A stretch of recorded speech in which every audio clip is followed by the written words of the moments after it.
The Arizona Territory in November 1883 was a lawless expanse where justice bent to gold and gunpowder, and in the isolated mining town of Copper Gulch, that law belonged entirely to Virgil Caine.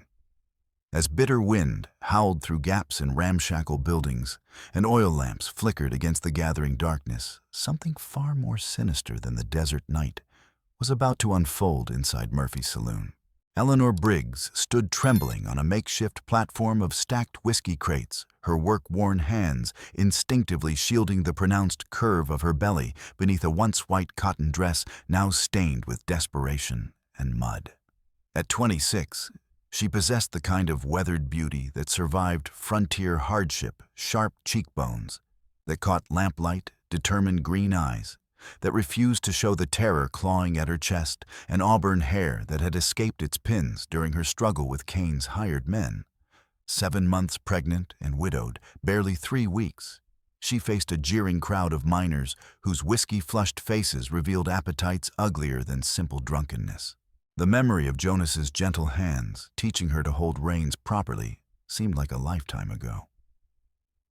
"Firm but gentle," he'd said during their courtship rides through these same mountains. "The horses know when you're frightened, Ellie. They feel everything you feel." She pressed one hand briefly to her belly where their child grew strong, despite the circumstances that had stolen its father before birth. "Gentlemen, your attention, please." Virgil Caine's commanding voice sliced through the rabble like a cavalry saber. He towered over 6 feet, silver hair swept back from a face carved by decades of ruthless ambition, cold blue eyes that cataloged human weakness like entries in a ledger book. His expensive wool suit, complete with gold watch chain and imported leather boots, marked him as the wealthiest man within 100 miles of this godforsaken outpost. Owner of the Copper Crown mine and half the businesses that kept this town breathing, Caine wielded territorial law like a personal weapon. "We gathered tonight to resolve a pressing matter of outstanding debt," he announced with theatrical solemnity. "Mrs. Eleanor Briggs owes Murphy's company store the considerable sum of $237 for goods and services rendered during her late husband's final weeks. As the widow cannot satisfy this obligation through conventional means, territorial statute permits the sale of her labor contract to discharge said debt in full." Eleanor's jaw clenched until her teeth ached. Every syllable was calculated deception wrapped in legal terminology. The fabricated debt consisted entirely of inflated prices on goods she'd never received, lamp oil, she'd never bought medicine, she'd never requested interest compounded on purchases that existed only in Caine's doctored ledgers.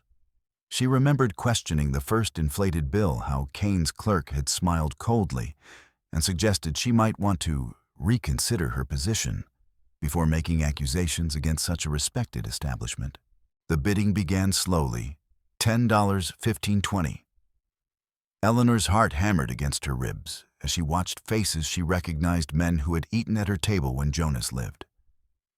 Tom Garrett, who'd complimented her cornbread just last month. Bill Morrison, whose wife she'd helped through a difficult childbirth 2 years ago. Now they evaluated her like livestock at market, calculating her worth in terms of domestic labor and reproductive potential. "She's strong enough for washing and mending," Jake Morrison called out, waving a handful of coins. "And that baby coming means milk available too. 2 workers for 1 price." Coarse laughter rippled through the crowd. Eleanor felt heat flush her cheeks with humiliation, but forced herself to maintain composure. She had endured watching Jonas die in that suspicious cave-in, survived Caine's veiled threats about settling her affairs properly. And she would endure this public degradation as well. The life growing beneath her heart depended entirely on her strength. $45. Tom Bradley's gruff voice cut through the noise. Caine's mine foreman was a thick-set brute with scarred knuckles and predatory eyes that made Eleanor's stomach clench with instinctive dread. She could only imagine what specific labor he had in mind for a pregnant woman under his complete control. "Do I hear 50?" Caine asked, raising his wooden gavel with theatrical flair. $45 for exclusive rights to the widow's contract. Going once, $100. The words sliced through the saloon's cacophony with quiet authority. Every head turned toward the establishment's shadowy rear, where a figure emerged from the darkness near the bar with fluid confidence. Eleanor's breath caught as recognition slowly dawned. He was unmistakably Apache, evident from his bronze complexion, prominent cheekbones, and coal-black hair secured with leather cord decorated with small silver beads. But he moved through the suddenly silent crowd with self-assurance that spoke of someone who understood exactly where he stood. His buckskin clothing was expertly crafted, his boots solid, and an eagle feather hung from a simple beaded headband. A Winchester rifle rested across his broad shoulders with casual familiarity. From a leather pouch at his belt, he withdrew something that made the entire crowd gasp, a gold nugget, roughly the size of a child's fist, gleaming with raw beauty under the oil lamp's flickering illumination. Eleanor stared at the man, her mind racing to place his familiar features. The memory struck her suddenly months ago when Jonas had taken her to town for supplies. She'd waited by their wagon while her husband spoke with this Apache quietly near the trading post. Their conversation had included fragments about water rights, safe passage through tribal lands, and something about sacred boundaries that must be respected. She remembered being struck by Jonas's respectful tone, so different from how most whites spoke to Indians. 150. The Apache said simply when Bradley attempted to counterbid. The saloon erupted in outraged shouting. Someone bellowed about decent Christian women, while another voice demanded tar and feathers. But the Apache remained motionless in the storm's center, his dark eyes fixed on Eleanor's face with something that resembled respect rather than ownership. Sold, Kane's gavel cracked against the bar like a gunshot. The labor contract of Eleanor Briggs is sold to Dasan, the Apache said, placing both gold nuggets on the wooden surface. The contract belongs to me under territorial law. The crowd's fury boiled over instantly. Chairs scraped back as men lurched to their feet, hands moving toward gun belts. Eleanor felt the platform sway as bodies pressed closer and terror shot through her, not for herself alone, but for the precious life growing in her womb. Like hell you'll take her. Bradley snarled, his hand dropping to his pistol. Dasan's Winchester appeared in his hands with liquid smoothness, the lever action's metallic click cutting through the noise. The saloon fell silent with remarkable speed. The contract is legally mine. Dasan said, his voice carrying winter water calm. Any gentleman who disputes this may discuss the matter with territorial authorities, or with me. Eleanor watched with growing amazement as this man turned the white man's legal system against itself with surgical precision. He moved to the platform and extended his hand toward her with formal courtesy. Ma'am, we should depart immediately. Eleanor hesitated for just a heartbeat, studying the weathered palm offered to her. In that moment, she made a choice that would change everything. She placed her trembling hand in his, feeling the warm strength of fingers calloused by honest labor. As they moved toward the door, the crowd parted reluctantly before the Winchester's unwavering muzzle. Eleanor kept her spine straight, drawing on reserves of dignity she hadn't known she possessed. The child in her womb seemed to sense the tension moving restlessly, as if already understanding that its survival depended on courage. This ain't finished, savage, Bradley growled as they reached the threshold. Dasan paused to look back, and Eleanor saw something dangerous flicker in his dark eyes. No, he agreed quietly. I don't expect it is. They stepped into the November night, where bitter wind cut through Eleanor's thin dress like winter knives. Behind them, Murphy's saloon erupted in furious voices and the crash of breaking furniture. But for the first time since Jonas's death, Eleanor Briggs was no longer Virgil Kane's prisoner. The moment they cleared the saloon's doorway, all hell broke loose behind them. Glass shattered as someone hurled a bottle through a window, and Eleanor could hear Bradley's voice roaring orders above the chaos. but her attention was captured by the careful way Dasan moved his eyes, constantly scanning the shadows between buildings. "This way," he said quietly, guiding her toward a sturdy buckboard wagon hitched to two well-fed horses. "We need to move quickly, but not so fast as to appear panicked." Eleanor understood immediately. Running would only attract attention and potentially trigger pursuit before they were ready for it. But as Dasan helped her onto the wagon seat, she noticed his hand never strayed far from his rifle. "Where exactly are we going?" Eleanor asked, her breath forming small clouds in the frigid air. "Away from here before they organize properly. Afarishgar," Dasan replied, his hands busy with a final check of the harness. "Those men won't remain simply drunk and angry for long. They'll remember their hatred come morning, and some will act on it." Eleanor studied his profile in the flickering lamplight that spilled from nearby windows. She could see the intelligence behind his careful movements, the way he positioned the wagon for quick departure, while appearing to make routine preparations. "You knew this would happen. I hoped it wouldn't. But yes, I prepared for the possibility." Dasan swung up onto the driver's seat beside her. "Your husband was a good judge of character, Mrs. Briggs. He warned me that Cain was the kind of man who never forgets a slight." "You knew Jonas well," she said. It wasn't a question.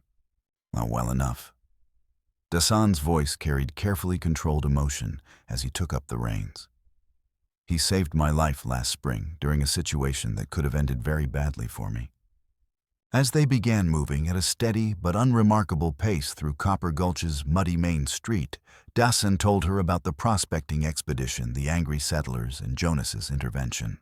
Eleanor listened with growing understanding of why her husband had been so adamant about treating all people with respect, regardless of their race or circumstances. "So you bought my contract tonight to honor that debt?" Eleanor said when he finished. "Partially." Dasan glanced at her, his expression serious in the lamplight. "But also because your husband discovered something in those mountains that certain people would kill to possess. Something that makes you very dangerous to them whether you realize it or not." Before Eleanor could ask what he meant, the sharp crack of a rifle split the night air. Splinters exploded from the wagon seat inches from her head as Dasan reacted with lightning speed, seizing her arm and pulling her down low as a second shot rang out. "Damn Indian should have minded his business," a voice bellowed from the darkness ahead. Should have left her for civilized men. Eleanor's world narrowed to the immediate need for survival. The baby in her womb seemed to respond to her surge of adrenaline, moving frantically as if trying to escape the danger. She pressed both hands to her belly protectively, while Dasan assessed their situation with professional calm. More gunshots erupted from different directions, at least 3 rifles, Eleanor realized, with mounting terror. Muzzle flashes bloomed like deadly flowers in windows and alleyways throughout the town. The horses reared and whinnied in panic, but Dasan maintained control with expert handling. "Can you drive this wagon under difficult conditions?" Dasan asked, his voice amazingly steady, despite bullets whining overhead like angry hornets. "Jonas taught me," Eleanor replied, surprised by her own calm. "He said a frontier woman needed to handle horses in any situation." "Good. When I give the signal, take these reins and get us moving north as fast as these animals will carry us. Don't look back. Don't hesitate, just drive." Dasan's Winchester appeared in his hands, and he began returning fire with methodical precision. But Eleanor could see they were outnumbered and increasingly surrounded. That's when inspiration struck her.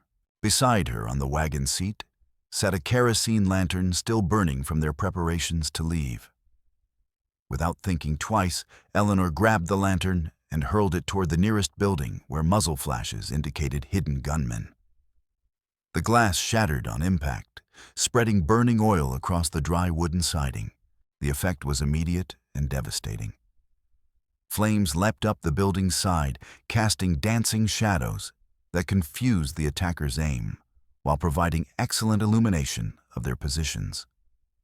Men began shouting about fire, their attention divided between shooting at the wagon and preventing the flames from spreading to adjacent structures. "Brilliant!" Dasan exclaimed, taking advantage of the confusion to lay down covering fire. "Now drive." Eleanor grabbed the reins and snapped them hard across the horses' backs.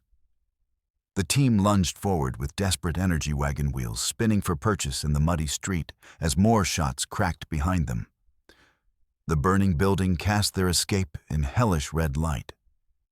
But it also revealed their attackers' positions to Dasan's expert marksmanship.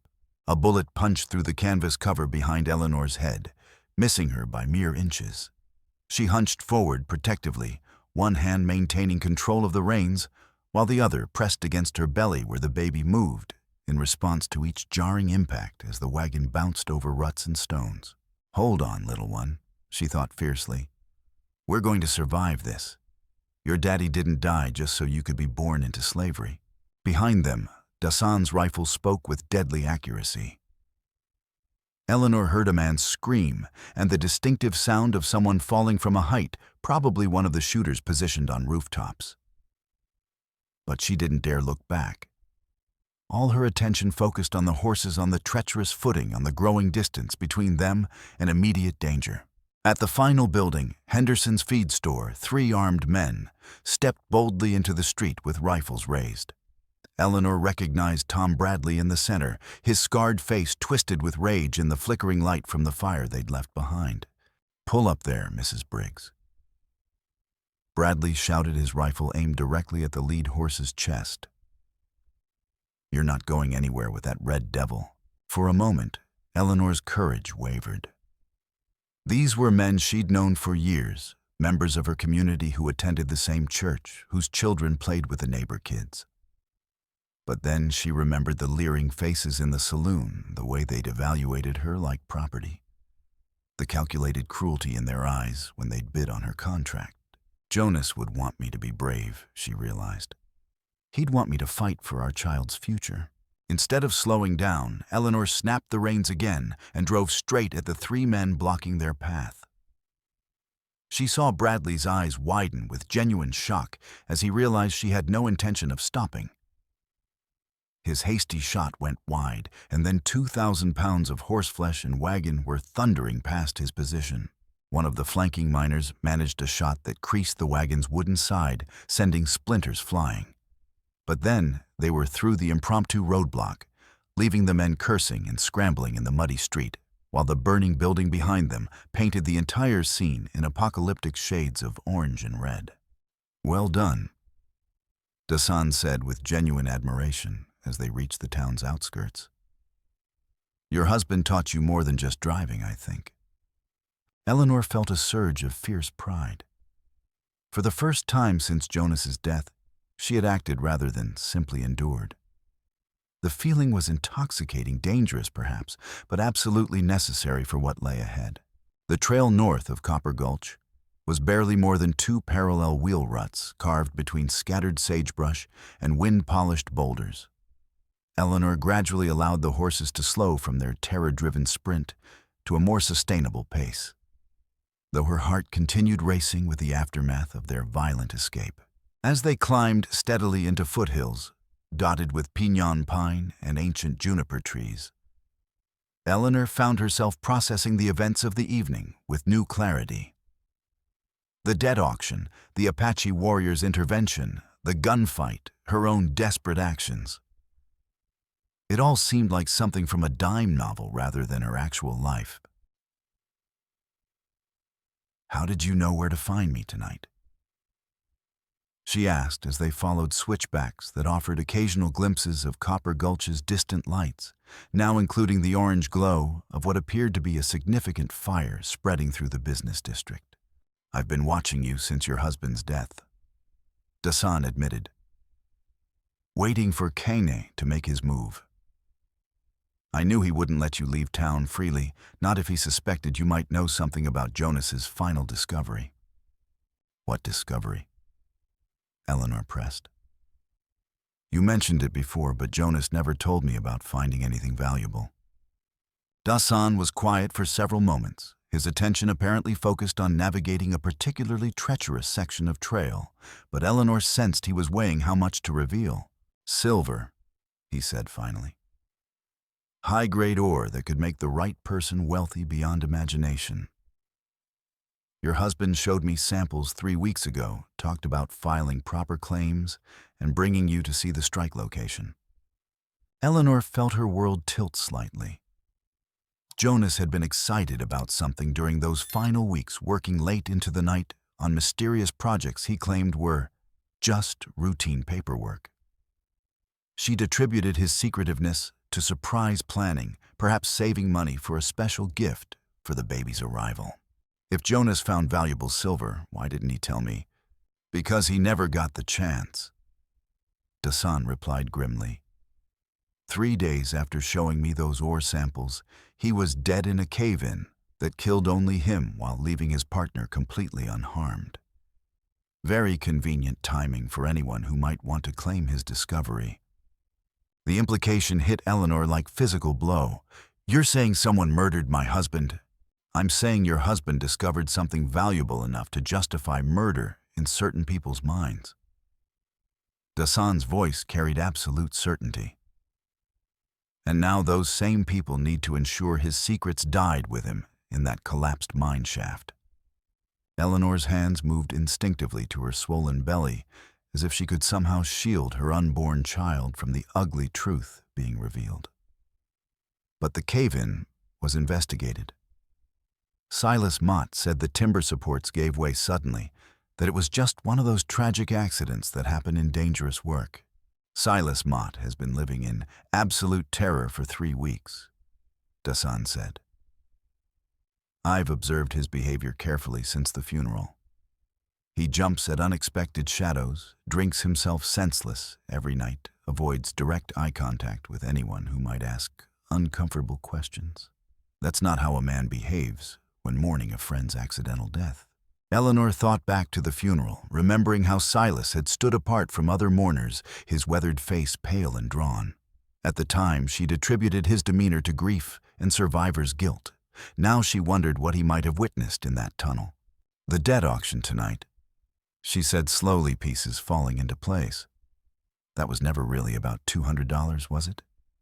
"It was about controlling you completely," Dasan confirmed. "Keeping you where certain individuals could monitor your activities and ensure you don't possess any dangerous knowledge about Jonas's work." Eleanor felt rage beginning to burn through her fear and grief. The calculated cruelty of it, using her pregnancy and widowed status to trap her in servitude, they're all to protect the murderer of her husband. Virgil Kane. Virgil Kane. Dasan agreed. "A man who controls half this territory and covets complete dominance over the remainder. Someone who would view your husband's silver discovery as rightfully his, regardless of who actually found it or what territorial law might dictate about mineral rights. They crested a rise that offered a panoramic view of the country behind them." Eleanor could see multiple fires burning in Copper Gulch now, and dark shapes moving between buildings that suggested organized pursuit. But they had a significant lead, and Dasan seemed to know exactly where he was taking them. "Do you know the location of Jonas's silver strike?" Dasan asked. Eleanor started to shake her head automatically, then paused. Something nagged at her memory. Jonas, returning home, unusually late one evening, several weeks before his death, excited and secretive about his activities. He'd been carrying a leather portfolio she'd never seen before, muttering about detailed maps, territorial surveys, and ensuring their family's future security against any possible threats. "I might," she admitted slowly. Jonas was constantly creating maps of his various claims, keeping meticulous records of everything he discovered. He stored them all in our... She stopped, realization dawning. "In my cloak. He insisted I wear this particular cloak that last morning, fussing over how it hung, making adjustments to the drape." Her hands moved to examine the garment more carefully. And sure enough, she detected unusual stiffness in the fabric around the hem. Something had been sewn into the lining for safekeeping. "We'll examine it when we reach shelter," Dasan said. "But first, we need to put more distance between us and pursuit. And Mrs. Briggs Eleanor, if I may, you should understand that if you do possess your husband's maps, you're carrying evidence that could expose more than just a single murder." "What do you mean?" "Your husband discovered his silver strike on Apache treaty land. Territory that was supposed to remain under federal protection, never to be claimed by private interests or territorial government. If Kane has been filing illegal mining claims on tribal land."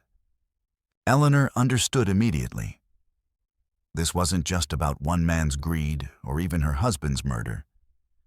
This was about systematic fraud that could reach into the highest levels of territorial government, affecting the rights and survival of an entire people. The wind picked up as they climbed higher into the mountains, carrying with it the scent of snow from distant peaks. Winter was approaching rapidly, and Eleanor knew that travel would become increasingly dangerous as the weather turned harsh. But there was no choice now except to press forward into whatever dangers lay ahead. Behind them, the fires of Copper Gulch painted the horizon in shades of orange and red, a fitting farewell to the only life she'd known since marrying Jonas. Ahead lay uncertainty, hardship, and possibly death. But also the chance for justice, and the hope that her child might be born into a world where truth mattered more than gold. Eleanor pressed one hand to her belly, feeling the baby's responsive movement. "Don't worry, little one," she whispered. "We're going to find out what your daddy died for, and we're going to make sure it meant something." Their first night of freedom was spent in a natural shelter formed by an overhang of red sandstone, protected from wind, but open enough to allow quick escape if necessary. Dasan had found the spot with the ease of someone intimately familiar with this country, and Eleanor was grateful for both the protection and the chance to rest her aching body. The constant jolting of the wagon had intensified the pain in her lower back, and she found herself pressing her hands against the base of her spine in an unconscious attempt to ease the discomfort. The baby seemed restless too, moving frequently, as if sensing her stress and physical strain. "Let me look at that cloak," Dasan said as he finished tending to the horses. He'd built a small fire, carefully positioned so its light wouldn't be visible from the trail below, and the flickering flames cast dancing shadows on the stone walls around them. Eleanor removed the garment and handed it to him, watching as his skilled fingers examined the hem with professional thoroughness. "There," he said finally, pointing to a section where the stitching appeared slightly different from the rest. "Something's been sewn into the lining here." Using a small knife, he carefully cut the concealing threads. Inside the improvised pocket, wrapped in oiled cloth for protection against moisture, was a folded paper that made Eleanor's hands tremble as she opened it with reverent care. It was unmistakably Jonas's work, a hand-drawn map showing the mountains east of Copper Gulch in remarkable detail, complete with landmarks she recognized from their travels together. Devil's Canyon, Eagle Rock, the ancient Indian trail that connected various mining camps throughout the region. But in the upper right corner, marked with a prominent X and carefully labeled Silver Strike Exceptional Grade Ore, was an area she had never seen indicated on any official territorial survey. "My God," Eleanor breathed. "He really found it. Jonas actually discovered a major silver deposit." Dasan studied the map by firelight, his expression growing increasingly troubled as he examined the details. According to these landmarks, this location is situated on traditional Apache hunting grounds, ancestral territory that was supposed to remain protected under federal treaty agreements signed years ago. Eleanor felt the world shifting around her as implications became clear. If Jonas filed legitimate mining claims through proper territorial channels, our legal mining claims become completely meaningless when you're dead and buried, Dasan said with grim finality. And Virgil Kane possesses sufficient wealth and political connections to purchase any territorial judge's favorable ruling. If he manages to obtain this map and eliminates all witnesses, a sudden sound from the trail below cut through their urgent discussion, the careful movement of horses being walked rather than ridden, an attempt at stealth that immediately put both of them on high alert. 3 riders. Dasan whispered, his Winchester appearing in his hands with fluid motion. Moving slowly, trying to track us in darkness. Eleanor quickly refolded the precious map and tucked it back into her cloak for safekeeping. How did they follow us so quickly? Bradley knows this country almost as well as I do, Dasan replied quietly. And he has the advantage of local knowledge about our possible destinations. They waited in tense silence as the sounds gradually faded, the pursuit apparently continuing up a different branch of the trail system. But Eleanor knew this was only a temporary reprieve. Come daylight, their tracks would be easy enough to follow for men experienced in reading sign. We need to keep moving, Dasan said once the immediate danger had passed. But first, I want you to understand something about your husband that might help explain why he died. Eleanor settled back against the stone wall, grateful for a few minutes of rest before they resumed their difficult journey. Tell me, Jonas wasn't just a prospector looking for easy wealth. Dasan began, his voice carrying deep respect.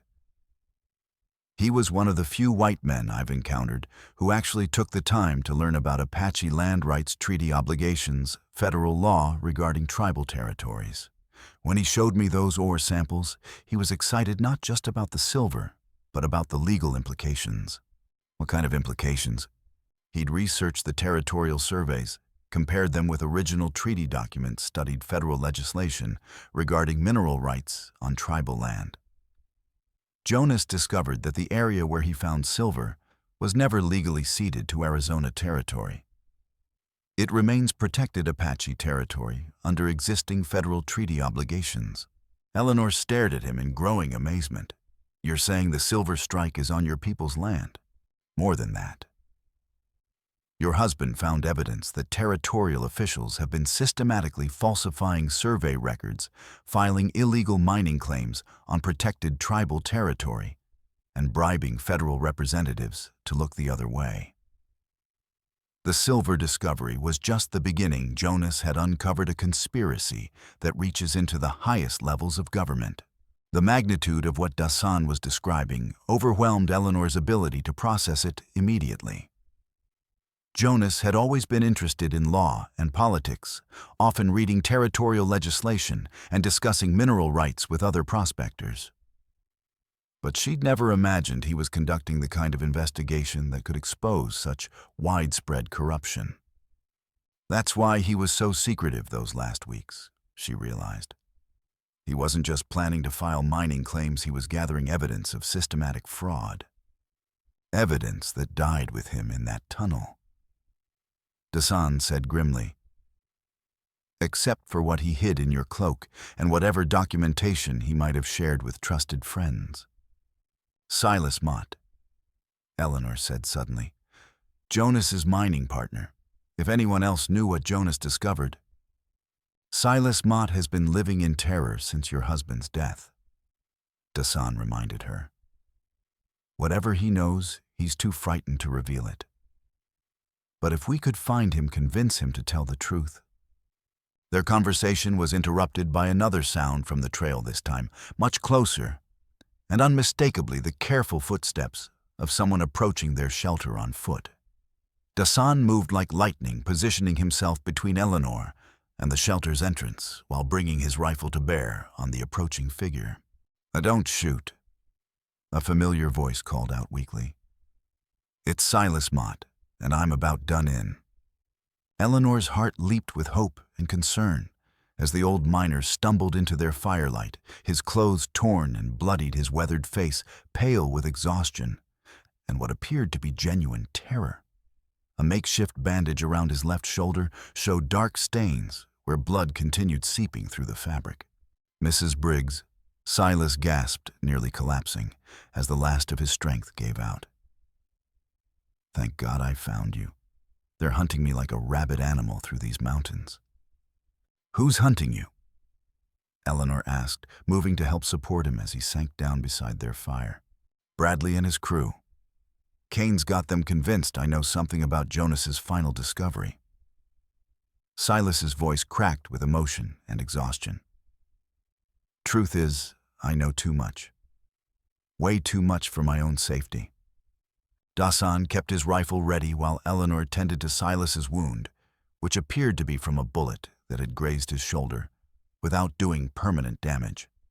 But the old miner was clearly in shock, both from blood loss and from whatever traumatic experiences had driven him to seek them out in the wilderness. "What do you know about Jonas's death?" Eleanor asked gently. Silas looked at her with eyes that had seen too much horror. "It weren't no accident, Mrs. Briggs. God forgive me for my cowardice. But I saw Kane murder your husband with my own eyes." The confession came out in broken fragments, interrupted by periods where Silas seemed to lose focus or became overwhelmed by the memory of what he'd witnessed. Eleanor had to be patient, offering water and comfort, while gradually drawing out the complete story. They'd been working the new silver vein for nearly a week when Kane appeared at the mine site, claiming he wanted to inspect their progress and ensure proper safety procedures. Jonas had been excited to show off their discovery, talking enthusiastically about the ore quality and his plans for legal development of the claim. That's when Kane suggested they discuss business privately. Silas continued, his voice barely above a whisper.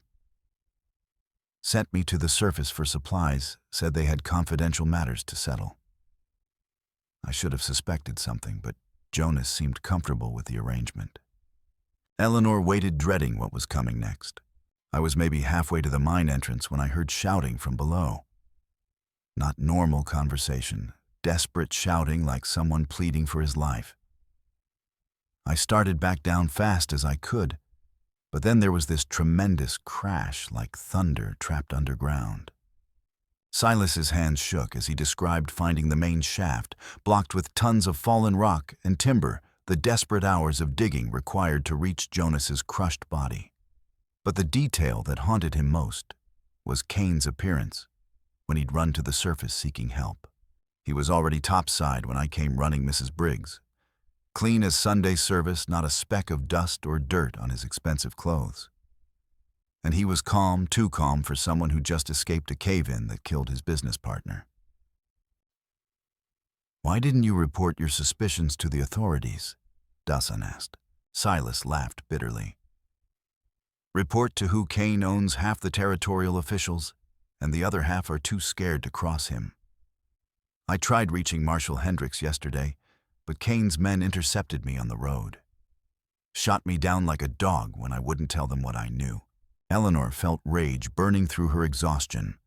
The systematic nature of Kane's crimes, the calculated way he'd eliminated anyone who threatened his interests, the corruption that reached into every level of territorial government, it painted a picture of evil that went far beyond simple greed. "There's something else," Silas said, reaching into his vest with trembling fingers. "Jonas gave me this the day before he died, said it was insurance against something going wrong." He withdrew a folded paper that Eleanor recognized immediately as Jonas's careful cartography. This was the second piece of the puzzle, showing specific landmarks and measurements that would complement the map hidden in her cloak. "Two pieces," Dasan observed with quiet admiration. "Your husband divided the critical information, so no single piece would be sufficient for anyone to locate the silver strike. Jonas learned that trick from his father," Silas said with sad pride. "Old man used to hide his life savings in 3 different places in case bandits found one cache." As Eleanor studied both map pieces together, the complete picture of her husband's discovery became clear. Not just a silver strike, but evidence of a conspiracy that had stolen thousands of acres of Apache treaty land through systematic fraud and corruption. "This is why Jonas died," she said with growing certainty. "Not for the silver itself, but for what his discovery would expose about territorial land management." and why you're still in danger," Dasan added. "Kane can't afford to let this evidence reach federal authorities, no matter how many people he has to kill to stop it." They spent what remained of the night planning their next moves while taking turns keeping watch for signs of pursuit. Eleanor's pregnancy made extended travel increasingly difficult, but the alternative capture by Kane's men was unthinkable. As dawn broke over the mountains, painting the peaks in shades of gold and rose, they prepared to resume their desperate journey toward the sacred valley, where Dasan promised they might find both sanctuary and allies. But Eleanor knew that safety was an illusion in this harsh country, where wealth trumped justice and murder was just another business expense. The only real security lay in exposing the truth about Jonas's death and the conspiracy that had claimed his life. Their second day of flight through the mountains tested Eleanor's endurance to its absolute limits. The constant movement, irregular rest, and persistent stress of being hunted were taking a serious toll on her pregnancy. The pains in her lower back had intensified and begun spreading to her abdomen in waves that she tried desperately to conceal from her companions. They followed game trails that existed more in Dasan's inherited knowledge than invisible reality paths used by his people for generations to move unseen through traditional hunting grounds. The terrain was punishing steep climbs over loose shale, treacherous descents through narrow defiles, stream crossings where icy water reached above their ankles and soaked through their boots. Silas, despite his shoulder wound and advanced age, proved surprisingly resilient. Years of hard mining work had given him the kind of fundamental toughness that could endure significant hardship, and his guilt over Jonas's death seemed to provide motivation that transcended physical limitations. "How much farther to this sacred valley?" Eleanor asked during one of their brief rest stops, both hands pressed against her lower back in an unconscious attempt to ease the mounting discomfort. "Perhaps 6 miles more." Dasan replied, though his dark eyes showed concern as he studied her condition. "The terrain becomes easier once we reach the main ridge, but getting there requires one more difficult climb." Eleanor nodded, not trusting her voice to remain steady if she tried to respond. The baby had been moving almost constantly since they'd begun this journey, as if responding to her body's stress and the irregular motion of their travel. She pressed her hands to her belly, trying to offer what comfort she could to the life growing there. "Mrs. Briggs," Silas said quietly, settling beside her during their rest, "I need you to know how sorry I am. About Jonas, about my cowardice in not speaking up sooner, about getting you involved in this dangerous business. You're not responsible for any of this," Eleanor replied firmly. "Virgil Kane murdered my husband and would have destroyed my child's future.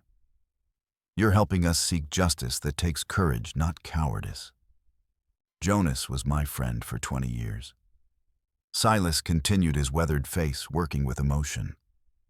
We'd been through hard times together, celebrated good strikes, helped each other through the lean periods.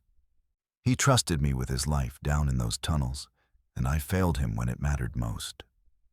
Eleanor saw the pain eating at the old miner and reached out to touch his arm gently. "Tell me about him. Tell me something good about Jonas that I might not know." Silas's expression softened as memories replaced guilt. "Did you know he used to leave extra food and supplies at abandoned campsites, never said anything about it? But I saw him do it dozens of times. Said you never knew when some desperate soul might need help surviving another day in this harsh country." The image of Jonas secretly helping strangers warmed Eleanor's heart and confirmed everything she'd known about her husband's character. He never mentioned it, but that sounds exactly like something he'd do. "He talked about you constantly." Silas continued with growing warmth. "About building you that house he'd planned, about teaching his children to read and write properly, about creating something lasting that would make the world a little better." Jonas had big dreams, Mrs. Briggs. Dreams worth dying for if it meant protecting them. Eleanor felt tears threatening, but forced them back. This wasn't the time for grief that would come later. when they'd achieved justice and safety for her unborn child. Now she needed every ounce of strength and determination she possessed. They resumed traveling as soon as Eleanor felt capable of continuing, though each step seemed to require more effort than the last. The trail wound upward through increasingly rugged terrain, and she found herself relying more heavily on Dasan's supportive arm as they navigated particularly difficult sections. It was during one such challenging climb that Eleanor first heard them distant sounds that might have been natural wilderness noise, but carried an ominous quality that made all three of them freeze in place. "Horses," Dasan said quietly, his trained ear picking out details Eleanor couldn't distinguish. "At least 4 riders, maybe more. Following our general route, but still several miles behind." Bradley's persistent, Silas observed with grim admiration. "Gotta give him that much credit. Persistence won't matter if we can reach the sacred valley before they catch up," Dasan replied. But Eleanor could hear uncertainty creeping into his voice, and she knew her condition was slowing them more than he'd anticipated. As they crested a particularly challenging ridge, the landscape before them opened into a spectacular vista of layered mountains stretching to the horizon. But Eleanor's attention was caught by something much closer, smoke rising from multiple points behind them, too organized to be natural fires. "Signal fires," Dasan explained, following her gaze. "They're coordinating their search, making sure we can't double back or escape through alternate routes." Eleanor felt a chill that had nothing to do with the mountain air. How many men does Cain have? In this country, maybe 30 or 40 who know the terrain well enough to be useful. Dasan's expression was grim as he studied the smoke columns. "Too many for us to fight directly, even if we reach the valley and my grandfather's warriors." "Then we don't fight them directly," Eleanor said, drawing strength from determination she hadn't known she possessed. "We outthink them, use their numbers and organization against them." Both men looked at her with surprise, and Eleanor realized she'd spoken with an authority that came from somewhere deep inside. Perhaps the same place that had enabled her to throw that burning lantern during their escape from town. "What do you mean?" Silas asked. "Large groups move slowly, leave obvious tracks, require more supplies and coordination." Eleanor explained, her mind working through possibilities. "They're hunters, but they're also predictable. If we can reach your sacred valley, maybe we can turn it into a trap instead of just a hiding place." Dasan studied her with new respect. "Your husband taught you more than driving and household management. Jonas always said the best defense was making your enemies defeat themselves," Eleanor replied. "Maybe it's time to test that theory."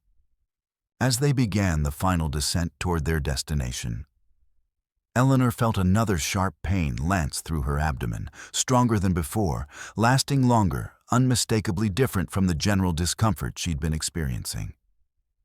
She paused, bracing herself against a boulder, until the sensation passed, but couldn't shake the growing certainty that her body was beginning to prepare for childbirth. "Not yet," she told the baby silently. "Just hold on a little longer. Let us reach safety first." But even as she made the plea, Eleanor knew that babies arrived on their own schedule regardless of external circumstances. If her child decided to enter the world in the next few days, it would be born in the midst of whatever confrontation awaited them in the sacred valley. The thought should have terrified her. Instead, she found it oddly comforting. Apache women had been giving birth in that protected place for generations, bringing new life into the world, despite wars and hardships and dangers that made her current situation seem almost routine by comparison. If her baby was destined to be born during a battle for justice, at least it would happen in a place where countless other children had safely made the same transition from womb to world. There was continuity in that, a connection to something larger and more enduring than the immediate crisis threatening their lives. Eleanor pressed her hands to her belly and whispered a promise. Whatever happens, little one, you're going to be born into a world where your father's sacrifice meant something, where justice matters more than gold, and where good people have the courage to fight for what's right. The sacred valley appeared before them. Just as the sun reached its zenith, a hidden sanctuary nestled between towering cliffs that seemed to embrace the sky itself. Eleanor's first glimpse of the place took her breath away, not just because of its natural beauty, but because of the overwhelming sense of peace and protection it radiated despite the circumstances that had brought them there. Ancient petroglyphs covered the rock faces in stunning profusion, telling wordless stories that stretched back through countless generations. The artistic legacy spoke of a people who had found both physical safety and spiritual meaning in this protected place, who had celebrated births and mourned deaths, planned hunts, and conducted ceremonies within these sheltering walls. But Eleanor barely had time to appreciate the valley's timeless beauty before another contraction seized her with unexpected force, stronger than before, lasting longer and unmistakably announcing that her body had decided the time for birth was approaching rapidly. The birthing cave, Dasan said, guiding her toward a shallow shelter at the base of the north wall. Apache women have brought new life into the world here for 7 generations. Eleanor could immediately understand why their ancestors had chosen this particular spot. The cave offered complete protection from weather while maintaining easy access to the valley floor. A natural stone ledge formed a perfect birthing bed, and fresh water flowed from a spring that had never failed, even in the driest years. Smoke stains on the curved ceiling told of countless fires that had warmed mothers and newborns through their first precious hours together. Mrs. Briggs. Silas said urgently, his attention focused on the valley entrance. Those riders are getting closer. I can hear them in the outer canyon. Eleanor nodded grimly, settling herself in the birthing cave as another contraction built with relentless intensity. The baby was coming, whether their enemies arrived or not, and there was no stopping the natural process now.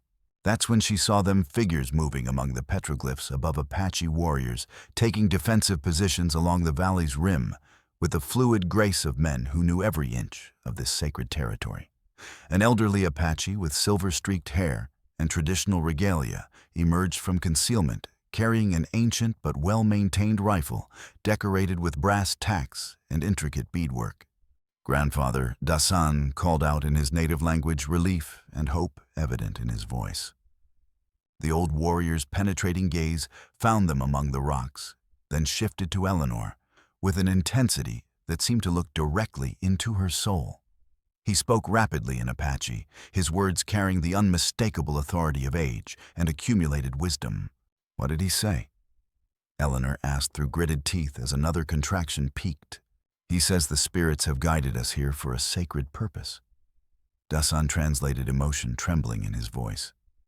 That purpose is about to be fulfilled through the meeting of life and death in this holy place. The sound of many hoofbeats echoing through the narrow entrance passage announced the arrival of their pursuers. But now Eleanor could see that Bradley's men were entering not just a hidden valley, but a carefully prepared trap where Apache warriors held every advantage of position and terrain knowledge. The siege was about to begin, and Eleanor Briggs was about to give birth in the midst of a battle, and that would determine whether justice or corruption would prevail in this harsh but beautiful land. Her contractions were coming every few minutes now, each one stronger than the last. The child who had been conceived in love and carried through danger would soon enter a world where life and death, hope and despair, courage and cowardice would all meet in final confrontation. Eleanor pressed her hands to her swollen belly and whispered one last promise to the baby growing there. Hold on, just a little longer, little one. Your daddy's friends are here to help us, and we're going to make sure you're born free. The siege began not with a frontal assault, but with a methodical encirclement that demonstrated Tom Bradley's tactical intelligence despite his brutal nature.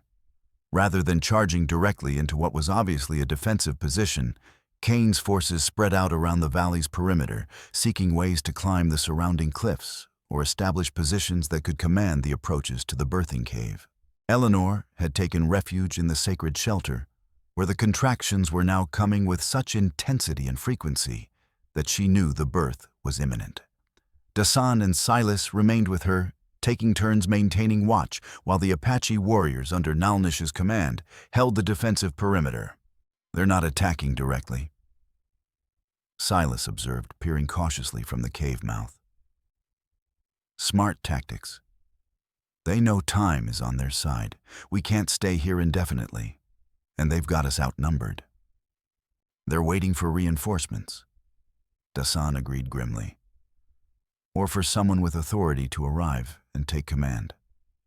As if summoned by his words, a new voice echoed across the valley, cultured, commanding, and instantly recognizable to anyone who'd lived in Copper Gulch for more than a few months. "Mrs. Briggs." Virgil Kane's voice carried clearly in the thin mountain air, amplified by the natural acoustics of the enclosed valley. "I know you can hear me clearly. This standoff serves no one's legitimate interests." Eleanor gritted her teeth through another powerful contraction before responding, her voice carrying surprising strength despite her physical distress. "The only legitimate interest here is justice for my murdered husband." A brief silence followed her declaration, broken only by the sounds of men moving carefully among the rocks below and the Apache warriors shifting positions along the rim above. "You're carrying evidence of criminal conspiracy, Mrs. Briggs." Kane's voice returned harder, now stripped of its false courtesy. "Documents that could destabilize territorial government and threaten vital mining interests throughout the region. I'm prepared to use whatever force necessary to secure them. The only criminals here are you and your hired killers." Eleanor shouted back her anger, giving her strength despite the mounting pain of labor. "Jonas documented everything. The bribes, the falsified surveys, the systematic treaty violations. We have witnesses to your crimes." Another contraction seized her, this one so powerful she had to grip Dasan's arm to remain upright. The baby was definitely coming, regardless of the battle raging around them. From his position near the cave mouth, Silas called out additional challenges to Kane's authority. Samuel Morrison documented the treaty violations federal authorities already know about the land fraud.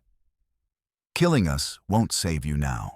Eleanor realized that Silas was bluffing about federal involvement, but the uncertainty in Kane's response suggested the strategy was working. A long silence stretched across the valley before the mine owner's voice returned, thoughtful and calculating. "Orbison, the mining engineer from Denver. He's here with you." Eleanor and Dasan exchanged glances, understanding that she'd inadvertently revealed information Kane hadn't previously possessed. Morrison had indeed been in the valley when they'd arrived, conducting his own investigation into mineral rights on Apache treaty land. Now he represented another potential witness to protect and another complication in Kane's increasingly desperate plans. "That's right," Eleanor called out, building on Silas's bluff. "Morrison documented everything before your men arrived. He's seen Jonas's journal pages, examined the territorial survey records, confirmed the systematic fraud. The evidence is already on its way to federal authorities in Washington." This was her calculated gamble, using Kane's own careful nature against him. A man who'd built his empire through manipulation and bribery would hesitate before taking irreversible action that might destroy everything he'd worked to achieve. The silence that followed was different. Longer, more thoughtful. Eleanor could almost hear Kane weighing his options, realizing that simple murder might not solve his problems anymore. Too many people knew too much, and federal investigators were reportedly already examining irregularities in territorial land management. But her strategic patience was interrupted by a new voice. Bradley's brutal tones, cutting through Kane's careful calculations with characteristic impatience. "Enough of this talk," the mine foreman bellowed. "I'm going in there and dragging that witch out by her hair, and I'll gut every red savage that gets in my way." "Bradley, wait." Kane's command came too late to stop what happened next. The mine foreman was already moving, leading a dozen heavily armed men in a direct assault on the cave position. Eleanor heard gunfire erupting across the valley. As Apache defenders engaged the attacking force, the sound of rifles echoing off stone walls in a deafening cacophony. But Bradley had chosen his timing based on tactical assessment rather than mere impatience. Several Apache warriors were temporarily out of position, and the frontal assault might succeed through sheer brutality and overwhelming firepower, if not stopped immediately. That's when Eleanor's water broke in a sudden flood, soaking through her dress, and announcing with unmistakable certainty that her baby would not wait for the battle's outcome. The child was coming now in the midst of gunfire and violence, just as countless Apache children had been born in this same sacred place during times of war and upheaval throughout the generations. "Are the babies coming?" She cried out as the most powerful contraction yet doubled her over with irresistible force. Dasan was already moving his Winchester in his hands as he positioned himself between Eleanor and the approaching attackers. "Grandfather," he called out in Apache, his voice carrying desperate urgency across the battlefield. Nal Nish's answering war cry echoed off the canyon walls, followed by the coordinated fire of his warriors. Bradley's assault staggered under the concentrated response. But the mine foreman pressed forward with the desperate determination of a man who knew failure meant death or disgrace. Through the chaos of gunfire and ricocheting bullets, Eleanor could hear Morrison's voice from somewhere among the rocks, shouting instructions about proper birthing procedures based on his experience helping deliver his own children when medical assistance wasn't available. "The baby's crowning," Morrison called out, his voice steady despite bullets flying overhead. With the next contraction, "Push as hard as you can." Eleanor bore down with all her remaining strength, her hands gripping the stone ledge until her knuckles turned white from effort. She could feel her son's head emerging, then his tiny shoulders, as life insisted on continuing despite the violence surrounding his entrance into the world. But Bradley was close now. His scarred face twisted with rage and bloodlust as he fought his way toward the birthing cave. "I see you, witch!" He snarled, his rifle swinging toward Eleanor as she knelt helpless in the sacred space. Time to end this. That's when Dasan made his choice. Without hesitation, he threw himself between Eleanor and Bradley's rifle, just as the mine foreman fired. The bullet took him in the left shoulder, spinning him around and sending him crashing to the rocky ground, with blood spreading rapidly across his buckskin shirt. "Dasan!" Eleanor screamed, but there was no time for anything except the overwhelming biological imperative to push, as her baby decided this moment amid explosions and gunfire was exactly the right time to enter the world. Nal Nish's shot rang out immediately after Bradley's, taking the mine foreman in the chest with the kind of precision that spoke of decades spent hunting both game and enemies. The old Apache's voice carried across the valley with absolute moral authority. No violence permitted in sacred birthing place, Apache law supreme here. Eleanor's son emerged into the world with a lusty cry that somehow carried clearly over the sounds of battle, announcing his arrival with the kind of vocal strength that promised survival despite the circumstances of his birth. She reached for him with trembling hands, hardly believing that after everything they'd endured together, her child had been born safely in this holy place. The effect of Bradley's death on his men was immediate and decisive. Seeing their brutal leader fall while violating one of the most sacred sites in Apache culture, facing the righteous fury of warriors defending their most cherished traditions, the hired gunmen lost their stomach for further fighting. Some threw down their weapons in surrender, others retreated toward the valley entrance in growing panic. But Virgil Kane was not finished. As Eleanor cradled her newborn son and tried to reach the wounded Dasan, Kane appeared at the cave mouth with a pistol in his hand, and desperation replacing calculation in his cold blue eyes. The mine owner's expensive clothes were torn and dirty from scrambling over rocks. His silver hair disheveled his face, showing the strain of watching his carefully constructed empire crumble around him. This was no longer the polished businessman who controlled territorial politics through wealth and influence. This was a cornered animal willing to do anything to survive. "The maps," he said simply, his voice carrying the flat certainty of a man with nothing left to lose. "Give me the maps and the journal pages, or I'll kill all of you and search your bodies for them." Eleanor looked down at her blood-covered child, still slick from birth, but breathing strongly and regularly. Then she looked at Dasan, struggling to remain conscious despite his shoulder wound, his dark eyes reflecting both pain and determination. Finally, she looked at the sacred cave, where Apache mothers had protected their children for countless generations, and found a strength she hadn't known she possessed. "You want the evidence?" she said quietly, reaching into her cloak with one hand, while holding her newborn son protectively with the other. "Here it is." She pulled out both pieces of Jonas's careful cartography and held them where Kane could see them clearly. The complete documentation of the silver strike that had cost her husband his life, and the proof of systematic fraud that could expose corruption reaching into the highest levels of territorial government.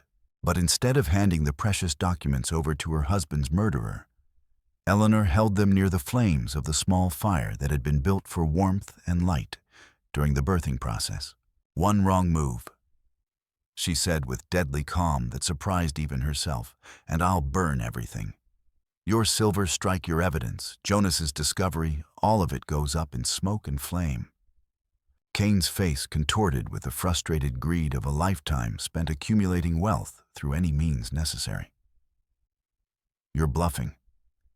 You wouldn't destroy your husband's legacy like that.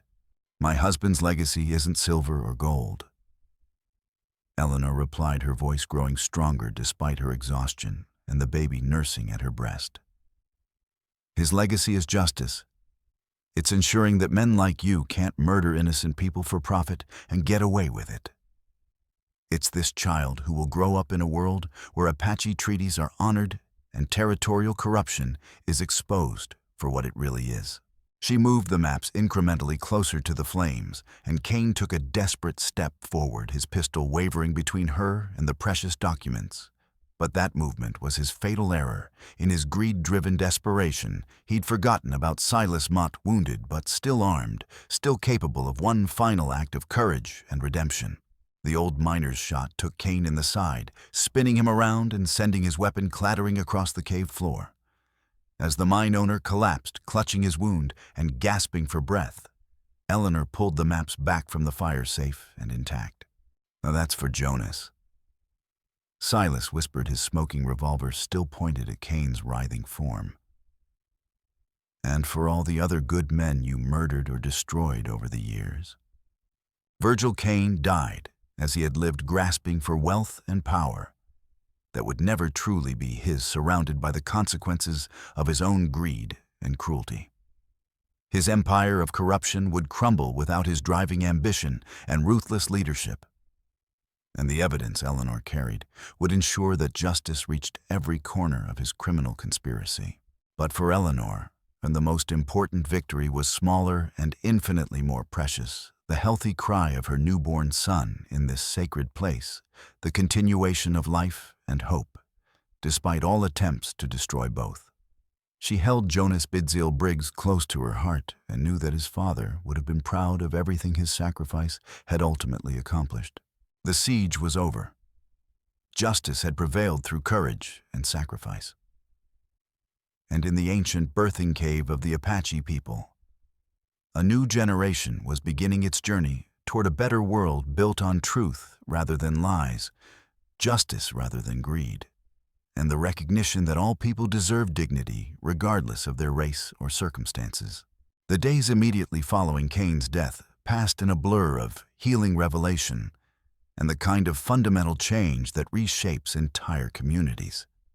Eleanor's recovery from childbirth was aided not only by the peaceful setting of the sacred valley, but by the traditional knowledge of Apache women who understood exactly what new mothers needed to regain their strength.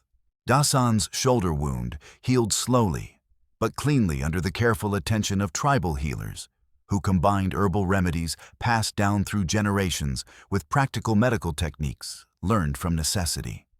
The bullet had missed major arteries and bone, leaving him with limited mobility for several weeks, but no permanent damage beyond a scar that would serve as a lifetime reminder of the day he'd chosen to protect a pregnant woman and her unborn child. Federal authorities arrived within 10 days, led by Marshal Hendricks and a team of investigators from both the Department of Indian Affairs and the Territorial Attorney General's office. Eleanor's testimony, combined with Jonas's meticulously documented evidence and Morrison's professional geological assessment, triggered what newspapers would later call the largest corruption investigation in Arizona Territory history. The revelations were staggering in their scope and systematic nature. Jonas's research had uncovered not just isolated incidents of fraud, but a coordinated conspiracy involving dozens of territorial officials, federal land agents, mining company executives, and territorial judges. Over the course of nearly a decade, more than 50,000 acres of legally protected Apache treaty land had been illegally transferred to private ownership through falsified surveys, bribed officials, and deliberately altered federal records. Your husband was conducting a one-man investigation that puts most federal agencies to shame, Marshal Hendricks told Eleanor as she nursed little Jonas Bidzil in the birthing cave that had become their temporary home. His documentation is so thorough and well organized that we'll be able to prosecute cases that would otherwise be impossible to prove. 23 territorial officials were eventually indicted for corruption, including the deputy governor, the territorial land commissioner, and 8 federal judges. Several mining companies lost their claims to Apache treaty land, while others faced massive financial penalties for their participation in the fraudulent schemes. But perhaps the most significant discovery was the true extent of the mineral wealth that Jonas had found. Morrison's comprehensive geological survey, conducted with assistance from Samuel Henderson and his inherited expertise from his father, Charlie's decades of experience confirmed that the silver deposits extended across several square miles of Apache territory. It's not just one of the largest silver formations in North America. Morrison explained to the tribal council through Dassan's translation. The geological indicators suggest this region could sustain major mining operations for 50 years or more, providing enough wealth to completely transform the economic foundation of the Apache Nation. The partnership agreement they negotiated reflected both Eleanor's commitment to fairness and her deep respect for the people who had protected her during her most vulnerable moment. 70% of all mining profits would go to the Apache Nation, 30% to Eleanor and her son. But Eleanor insisted on an additional provision that surprised everyone involved in the negotiations.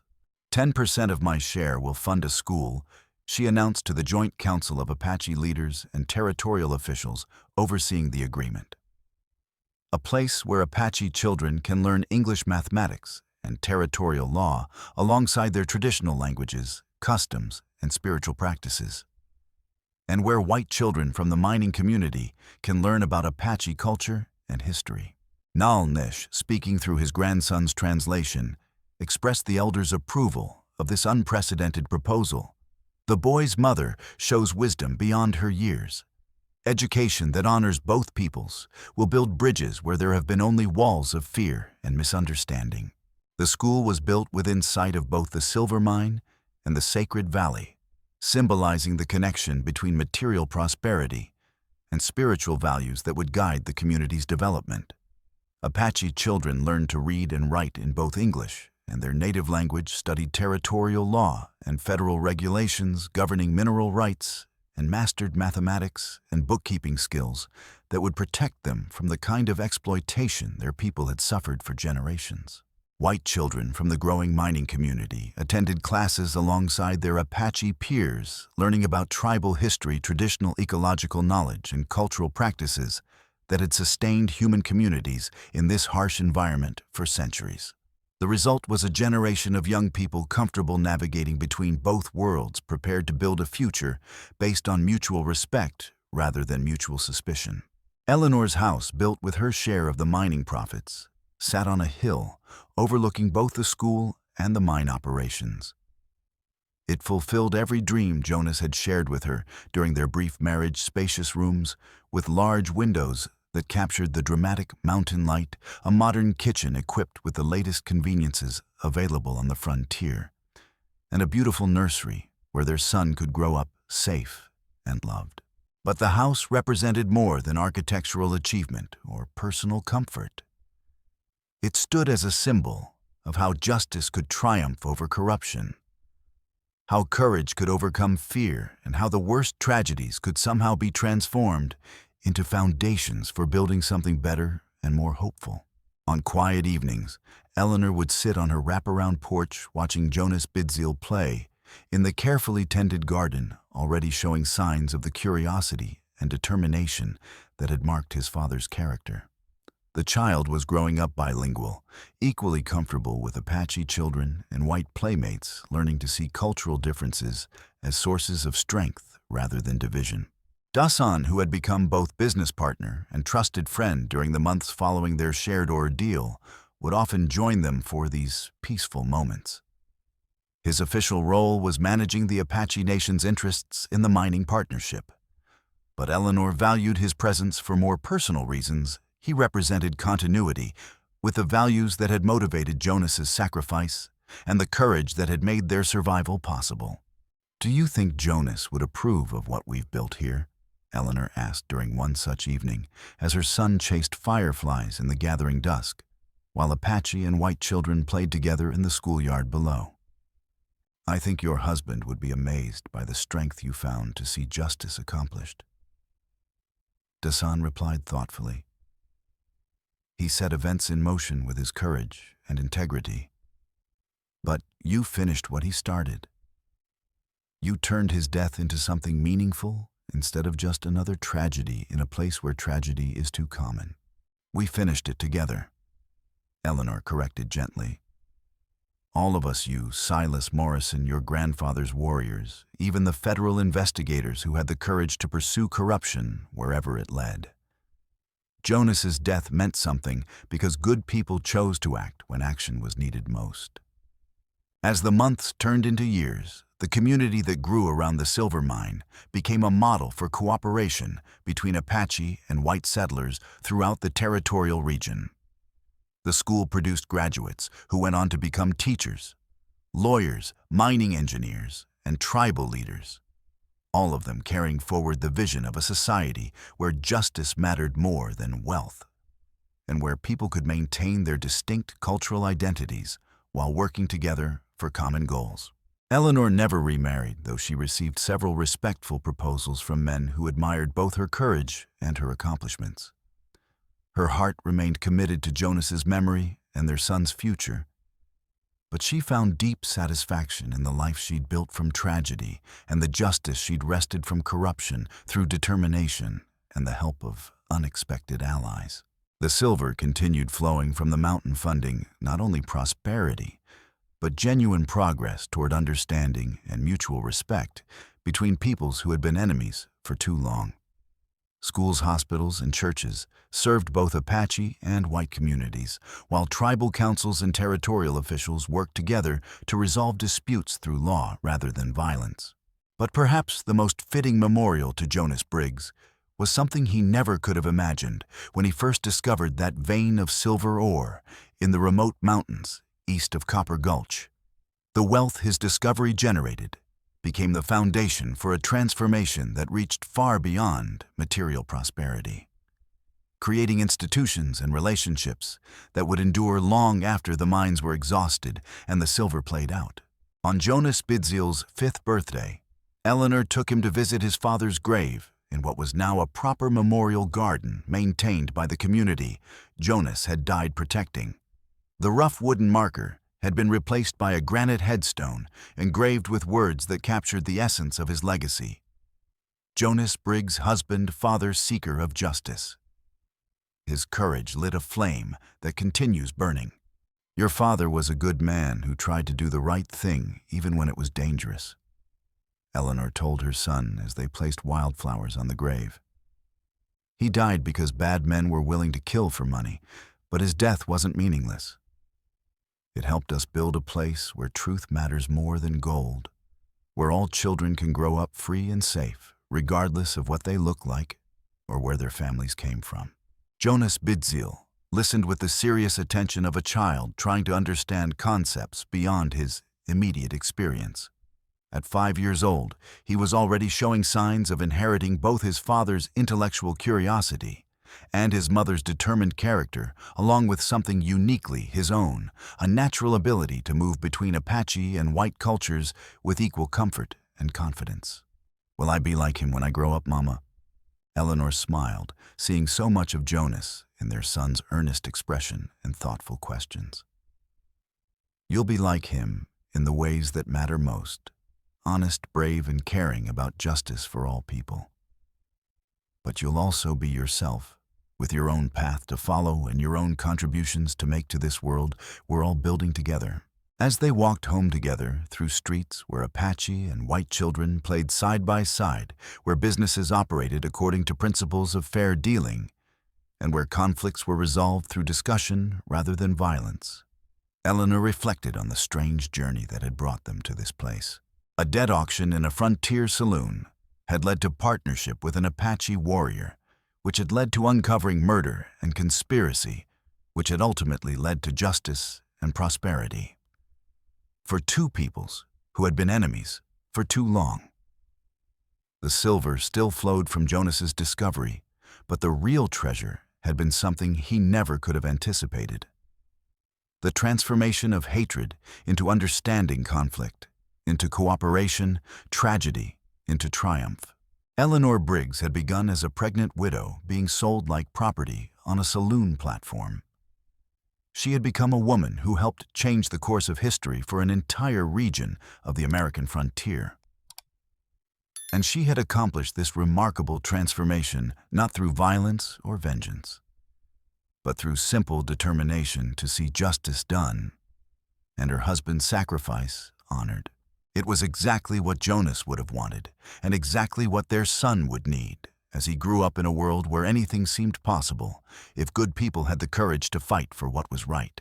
The afternoon sun cast long shadows across the memorial garden as mother and son made their way home to the house on the hill, where the lights were already beginning to twinkle in the windows of the school below.